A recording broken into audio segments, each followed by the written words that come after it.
and welcome to Niaga Spotlight with me, Tamina Kausji. Niaga Spotlight goes through the week in business and future affairs, market watch, industries, analysis and insights. We've got you covered right here on Niaga Spotlight. Well, this week on Future Affairs, we look at the Malaysian youth entrepreneurship landscape. Can youth entrepreneurship offer a solution for the unemployment crisis among fresh graduates in Malaysia? Now, it's quite interesting to know that close to 500,000 Malaysian youth are currently unemployed, with approximately 40% being degree, diploma holders experiencing underemployment. And furthermore, Centre for Future Labour Market Studies EU-ERA 2023 stats show that approximately 90,000 graduates in Malaysia are facing unemployment. And meanwhile, at the same time, between 2014 to 2023, youth entrepreneurship has actually increased by 30%.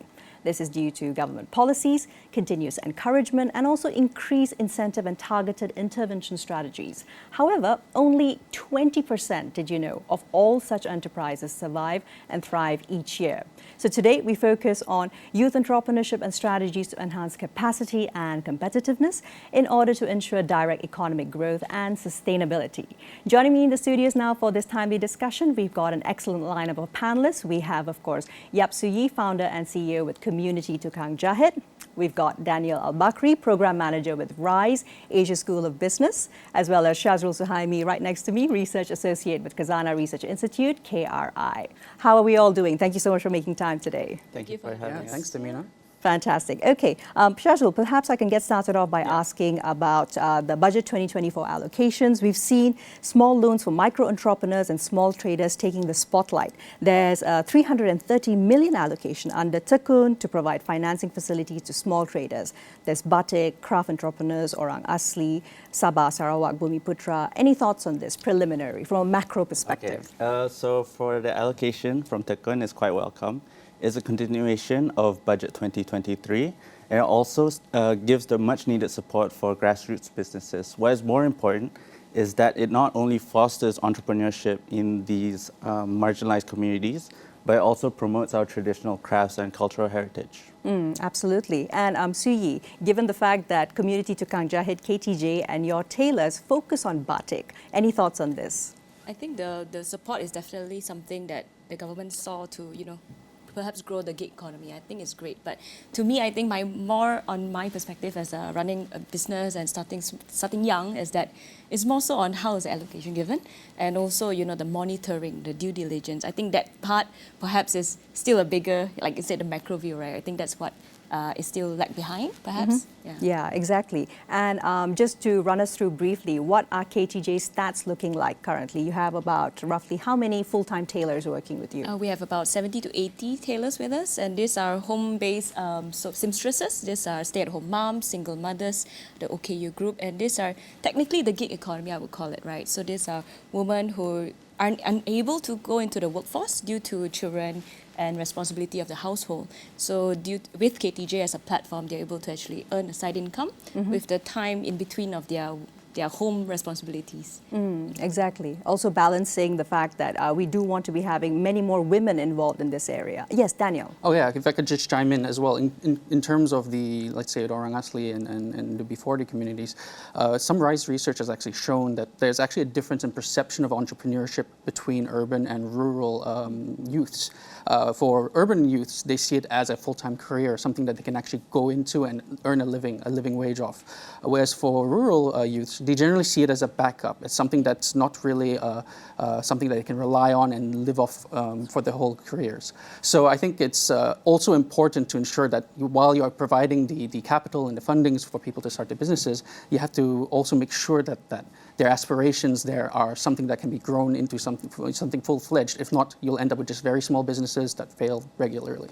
Exactly, and I think speaking again to the statistics that we have, basically that means 100 out of every youth entrepreneur businesses, basically 80 of them fail with maybe 20 of them staying afloat, right? Because those first 2 years are absolutely key.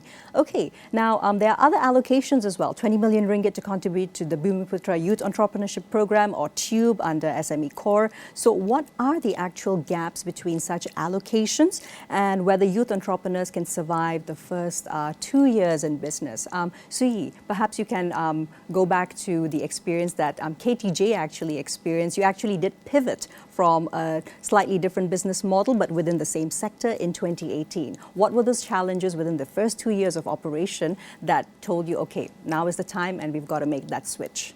All right, I think with the experience during, I think it was very much during the pandemic moment, right? So that was really, it took a toll on many businesses, I would assume. So like you said, many closed down during that 2 years, and that 2 years is exactly during the pandemic. We experienced it post, and then we told ourselves, like, at that time, at that moment, we were doing just clothes, like fashion clothing and very small scale corporate gifts. But the minute the pandemic hit, face masks became a thing. So we had to immediately pivot. And after the 2 years, again, face mask was obsolete, and we had to then pivot again. I think the most important aspect, like, you know, to running a social enterprise or a business or a startup is to have that you know, always ready to adapt sort of situation. So I think definitely, yes, with the allocations given to a lot of young entrepreneurs, in the end of the day, it's very much the entrepreneur that takes these funds and push through to survive the first 2 years. We don't want, like what Daniel said, we don't want to see more and more startups blooming, jumping on a bandwagon, and then not sustaining. So yeah, I think that's a lot to do with the longer run, right? There's not just the allocation part. I mean, that's just the start. It's throughout the journey. And timing really is everything, because as you said, KTJ, you had the face mask, and that was really booming business during the early parts of the pandemic. But it's also about knowing when to pivot, and you can't be taking 3 to 6 months to decide, right? Shazrul, any thoughts on this, particularly when it comes to what we do also see anecdotally, as well as, of course, statistics-wise, we have a lot of grantpreneurs in Malaysia, whereby which they may have a business model, but particularly youth, it doesn't work out, and once the funding dries up, they'll actually apply for other funding. What kind of oversights can actually perhaps help to not discourage young entrepreneurs, but at the same time ensure that they have that support to succeed at the very first business that they try their hand at? Okay. So looking at just the allocation, we need to look at beyond financing alone. So based on our upcoming study, we found that almost 75% of graduate entrepreneurs actually have not applied for any government assistance programs. So there is a general lack of awareness of existing initiatives that will be able to help them out in the long run.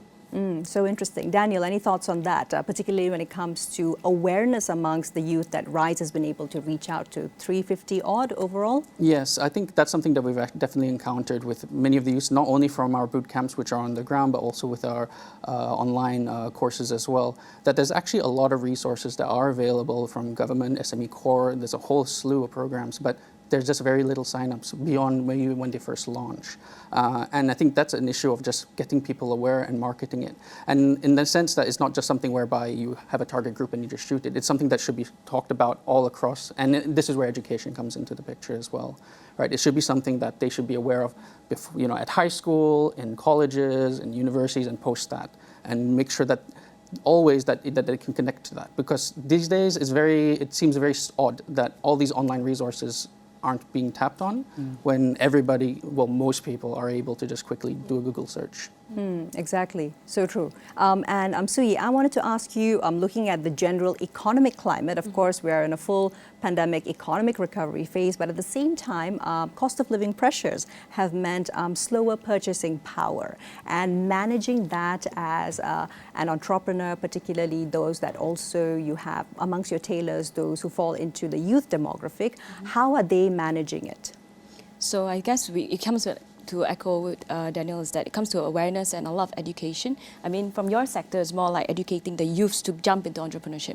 For me, it's educating our tailors, our aka, the beneficiaries, to understand that it's in their own hands, right? To be able to sustain, to be able to earn their own income is on their own credits, on their own efforts and commitment. So I think it's very much the awareness and at the same time the education that we share, that, you know, is based on how much you sow creates how much of wealth or how much sustainability of income you can earn. So for us, KTJ as a platform, we really focus on the sales part, right? So this is driving job opportunity to this group of B40 women. But in the end of the day, they are nothing but a supply chain. they still have to then take on that responsibility of earning this income for themselves and for their family.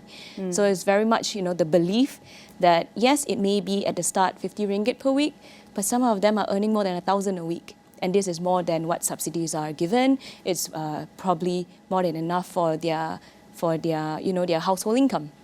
So I think that's the awareness. We have to sort of break it down to them that, if you're this committed, this is the amount that you can bring home.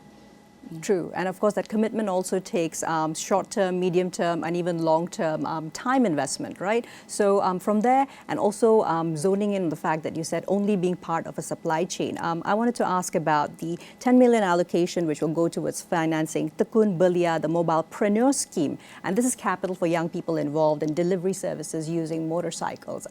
Any thoughts on this, Shazrul? Particularly when we're looking at the fact that we need to, yes, support youth who perhaps have gone into this sector of ride sharing and delivery, but at the same time ensure that they are not limited in their opportunity for socioeconomic mobility.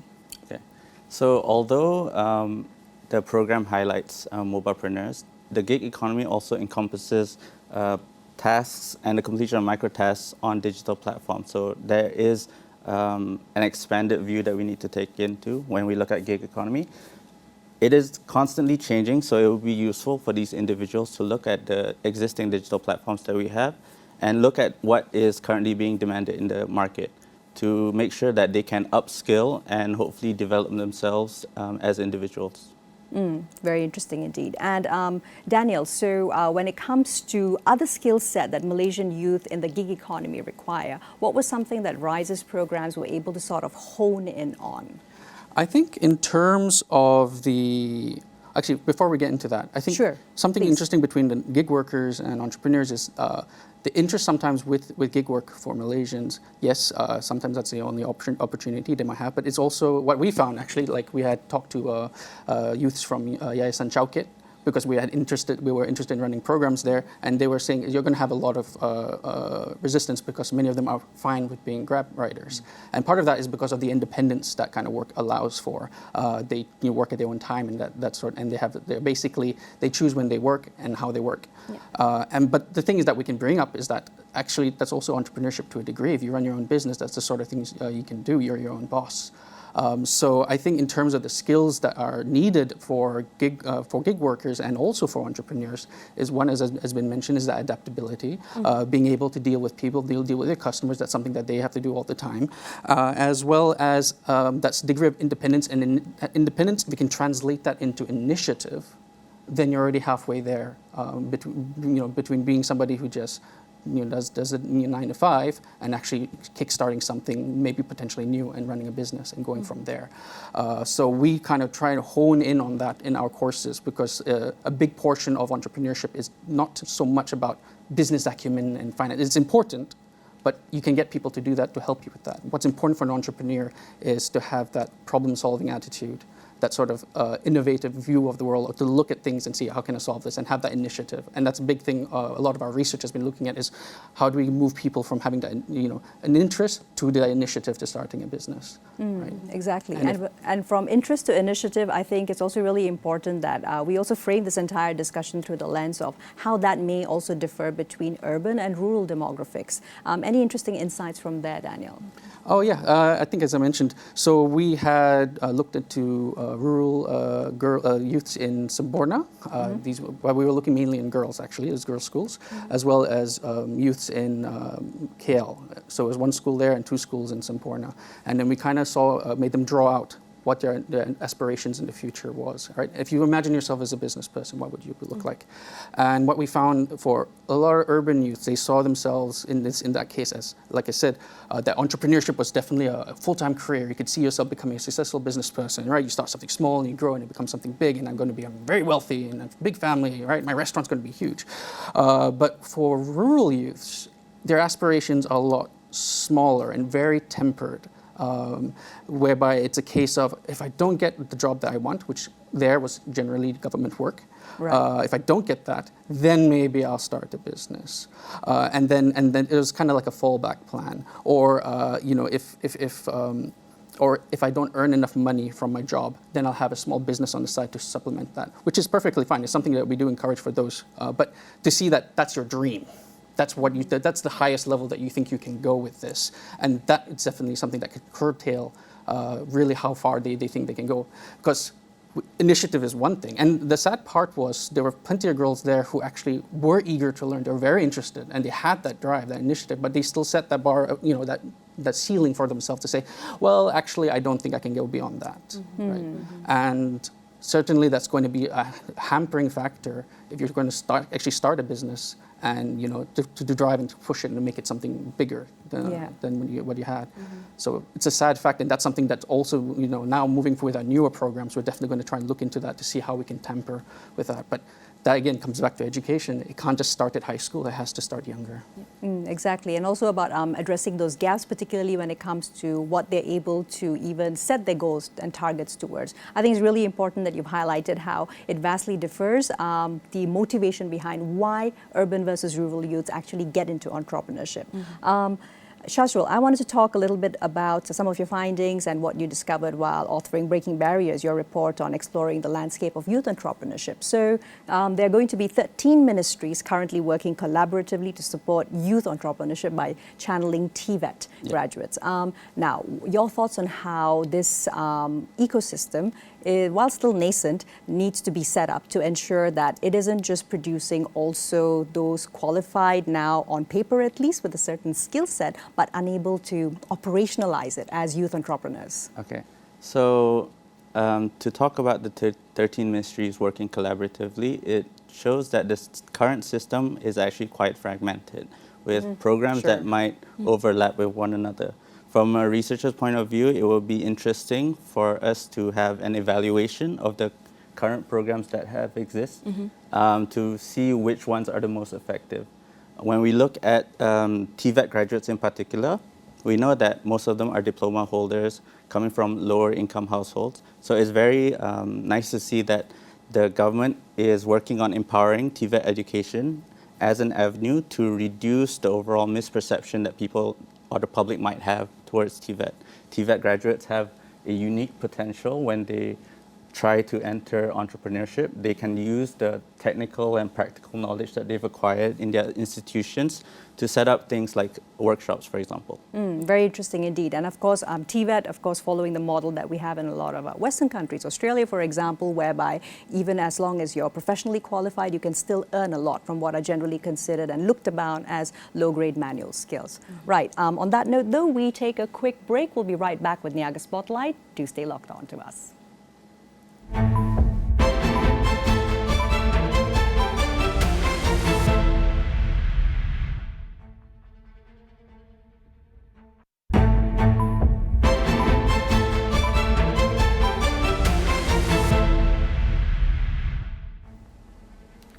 Welcome back to Niaga Spotlight, still with me, Tamina Kazji, and today, of course, we are discussing the youth entrepreneurship landscape in Malaysia.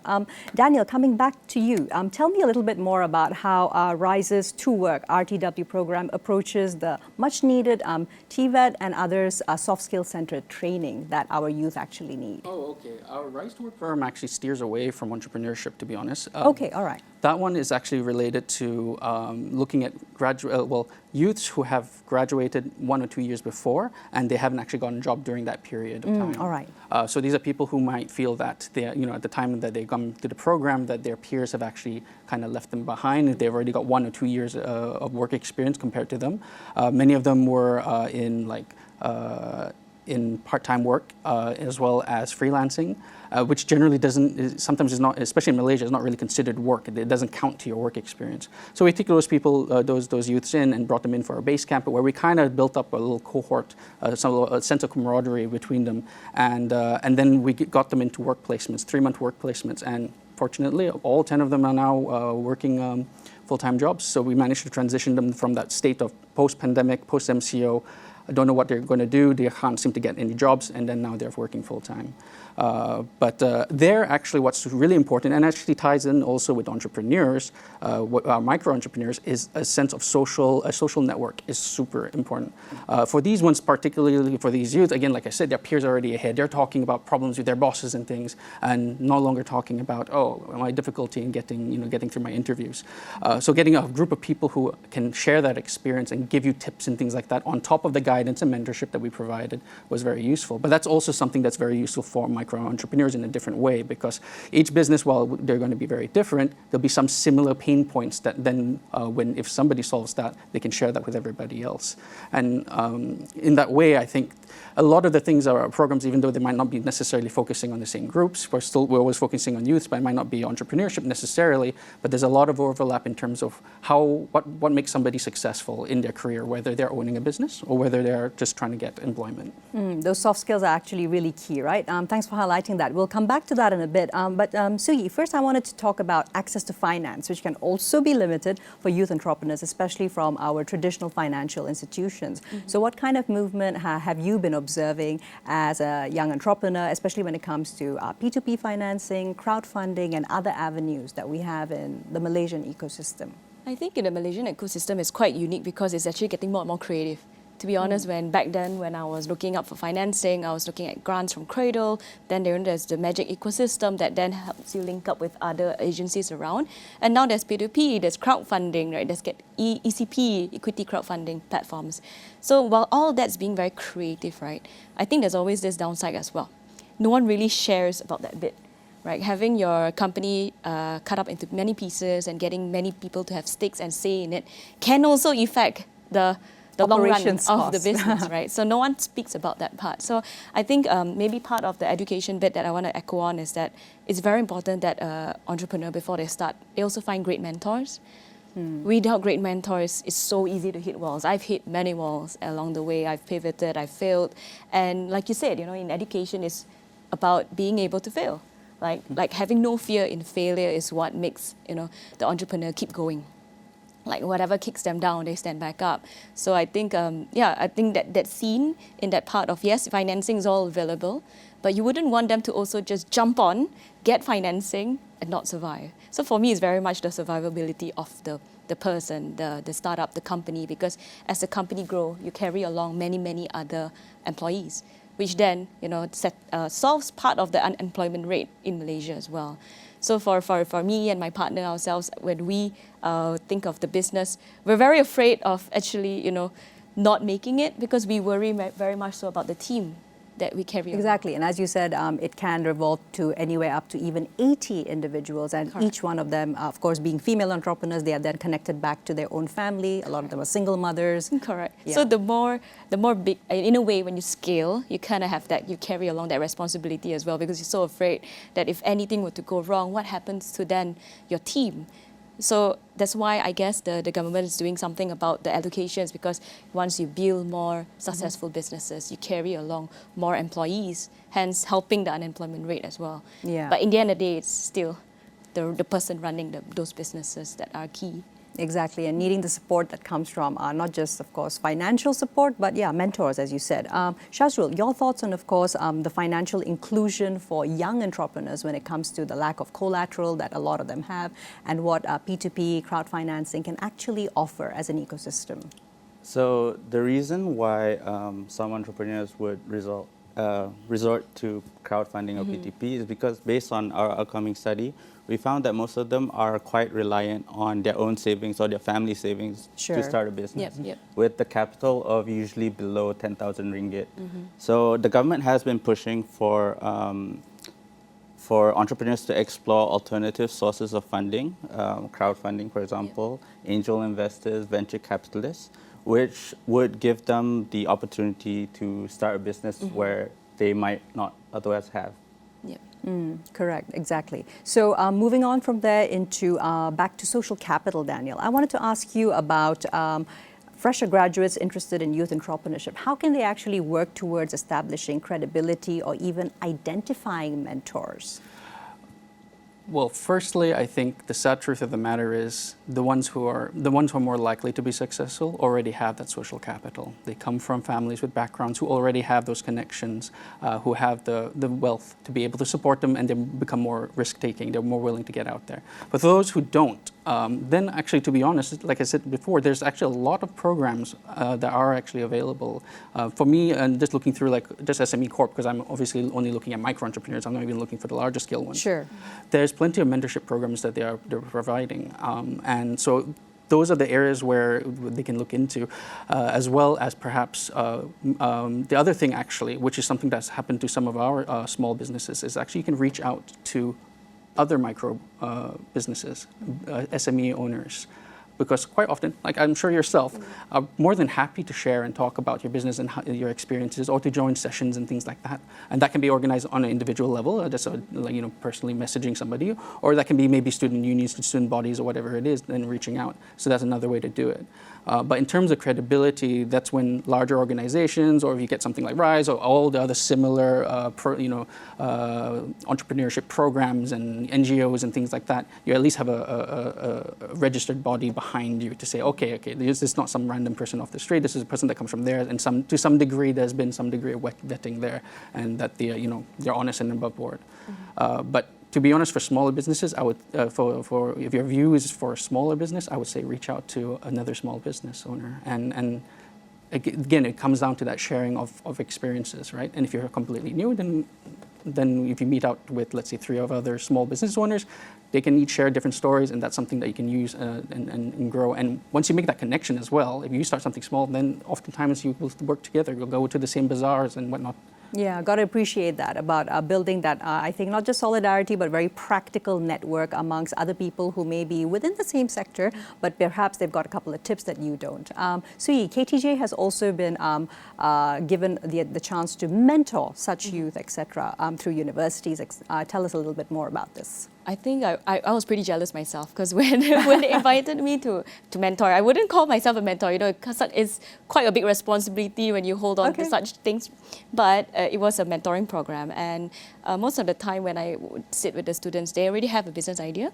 And it's what's so unique about these universities is that they actually get many students from different departments and different specialties, right, to come together to solve a problem. Like you said, solving the problem is the main bit of a business, right? It has to be sustainable, it's solving an issue.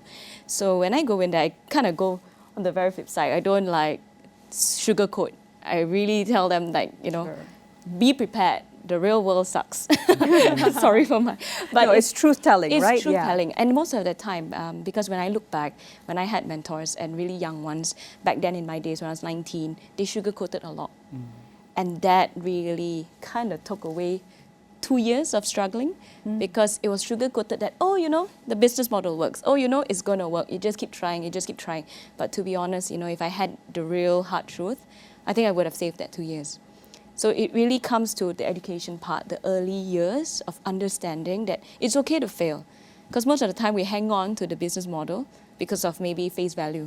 Sure. For example. Sentimental value even Correct. sometimes, right? So it's like you don't want to face your peers knowing that you took this grant and you didn't make it, you know what I mean? So it's very important that the youths understand that there's no failure in failing. Yeah. Gen Z especially, I would argue that they are perhaps the most real, and they are quite willing to take whatever truths are dished out to them, just because it prepares them better for the landscape.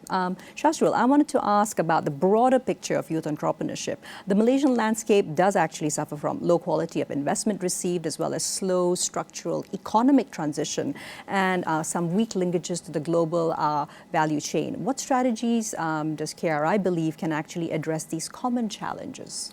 So this is quite a complex issue, but generally there needs to be increase in allocation towards R&D and stronger collaboration between industry and academia. Structural transformation has already shown some beginnings with identification of several high-growth, high-value areas outlined in our 12th Malaysia plans, such as aerospace, halal, and E&E. It's also really important for us to strengthen our local value chains through DDI in order to improve the supply chain integration, also increase the overall competitiveness of our SMEs.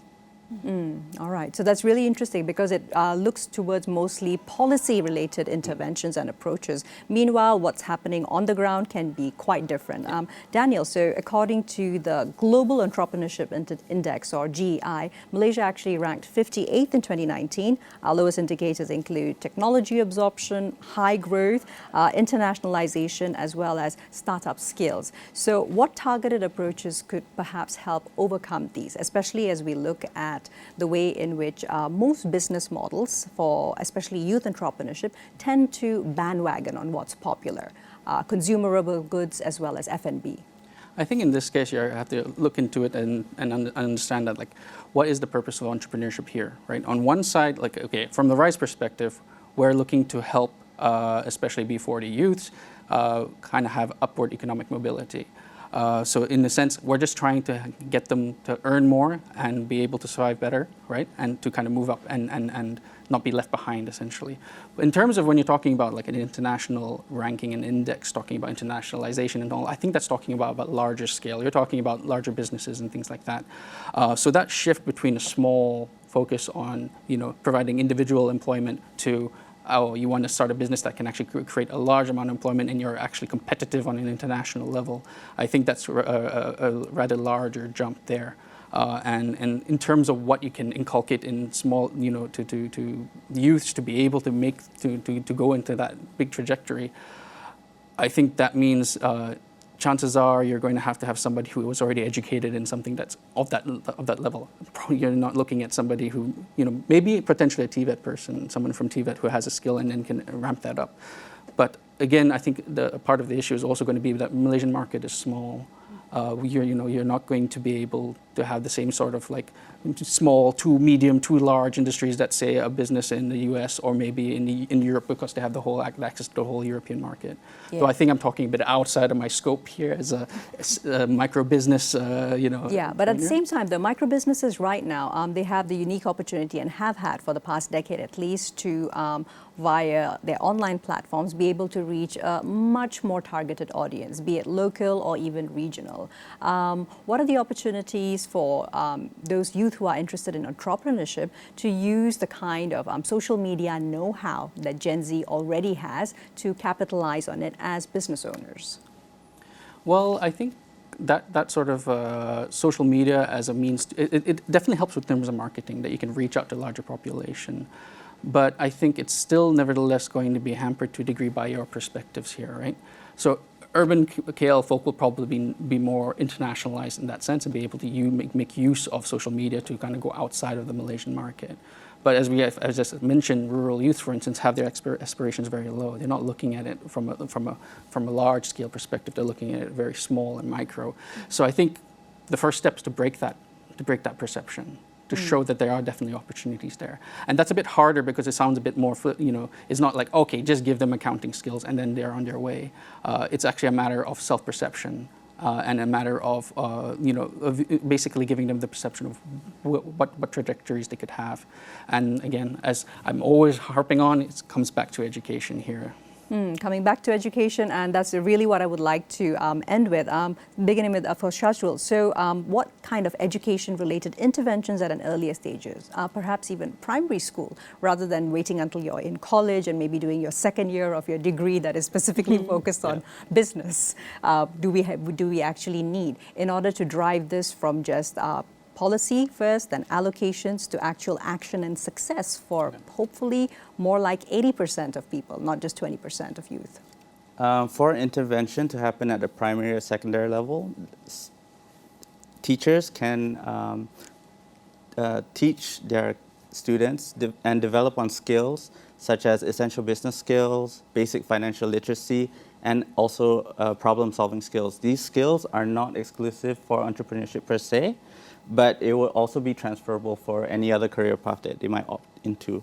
In the smallest scale, schools can also connect with local businesses around their community to help expose the students on the viability of entrepreneurship at an early age. For example, some schools even have carnival days or canteen days where students are given the opportunity to set up their own stalls and conduct their own business firsthand. Correct. Sui, any thoughts to add to that? I love that you brought that up because that was the very first time that I started to feel what it was like earning my own income. So exactly, it started a bit late, like you said. It was in college time where they give you this assessment of marketing assignment, and then you're supposed to make your own money. So coming from an art and creative school, we took trash, created something new, sold it, made some money. So then we understood, okay, this is what business, the essence of business is all about. So I think if we can go back further, right, in primary schools, like you said, some problem solving is always going to come in handy. So why not start young, right? Why not start young indeed? And Daniel, if we could end off and round it off with your perspectives, particularly when it comes to what the landscape's probably going to look like within the next 5 to 10 years. Everyone who's in school now, even early secondary school, a lot of young students, they already have their own social media accounts. The more entrepreneurial among them actually do some small businesses, generally selling handicrafts, etc. How could this demographic then be cultivated towards entrepreneurship with the right kind of targeted interventions? Well, I think I definitely agree in terms of starting it young. And just to go on in terms of problem solving, I think an idea there, for instance, is it doesn't even have to be coupled to entrepreneurship and starting a business. I think what's the one trait that is very important for an entrepreneur is, well, being able to identify issues and then coming up with the solutions for them, which sounds very basic. But a lot of the times, especially if you're talking about a market where everyone's selling the same thing, that's because they have a product first before they've really seen what the market wants, right?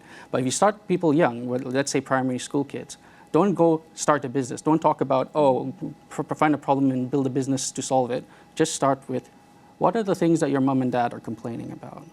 What are the things that you have trouble, maybe going to school, or, you have to wait for your parents before school ends, you're arranging your lunch, whatever it is. What are those kind of problems? And then that's where they can be taught to define those things, right? Those problems into something, and then come up with solutions, right?